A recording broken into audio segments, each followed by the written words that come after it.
Hi friends, నేను అస్సాంలోని జోరాట్ అనే ఏరియాలో ఉన్నాను. ఇక్కడ అన్లోడింగ్ పాయింట్కి వచ్చాక ఫోన్ దొంగతనం చేశారు. తెల్లవారుజామున ఆదివారం 5ంటికి నానా తిప్పలు పడి తిని తినక లారీలు వేసుకుని తుఫానుల్లో వర్షాల్లో వస్తూ ఉంటే ఎవడు పనిలో ఆడున్నాడు, ఎవడికి దొరికింది ఆడు దోచుకోవడమే తప్ప ఎవడు కూడా ఇటు పోలీసు వాళ్ళు కానీ ఇటు పార్టీలు కానీ రోడ్డు మీద జనాలు కానీ లారీ ఉడికి మీదకి రెస్పెక్ట్ అవ్వరు. మా దగ్గర దొరికినట్టు దోచుకోవటం ఇలా పని. ఫోను పోయి మళ్ళీ కొనుక్కోవడానికి ఎన్ని తిప్పలు పడాలో ఊరు కాని ఊరు వచ్చాం. మన పరిస్థితి ఏంటని మేము తిప్పలు పడటమే తప్ప ఎవడో మా మొహం చూసి పోయిందే అనుకునేవాడు లేడు.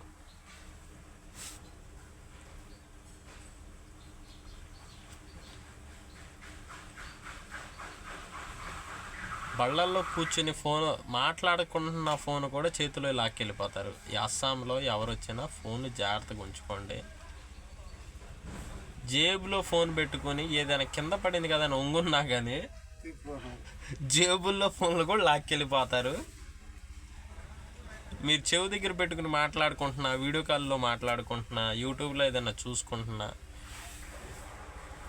ఆదమర్చున్న ఫోన్లు చేతుల్లో కూడా లాక్కెళ్ళిపోతారు. పోలీస్ స్టేషన్కి వెళ్ళి కంప్లైంట్ ఇస్తే డైలీ 100 కంప్లైంట్లు వస్తున్నాయంట వాళ్ళకి.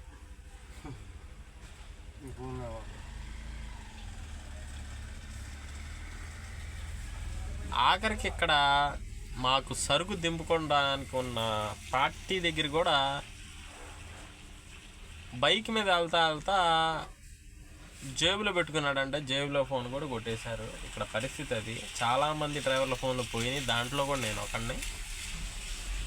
ఏదేమైనా కానీ అస్సాము ఇటు పక్కకు వచ్చిన వాళ్ళు ఎవరైనా చాలా జాగ్రత్తగా ఉండండి. ఫోన్లు పోయిన తర్వాత రావు. పోలీస్ కంప్లైంట్ ఇచ్చినా ఇంకేం చేసినా ఇక్కడ దొంగలు ఉన్నారు. అస్సాంలో దొంగలు ఎక్కువ, ఎస్పెషల్లీ ఫోన్ దొంగలు ఎక్కువ. ఏదైనా జాగ్రత్తగా ఉండండి.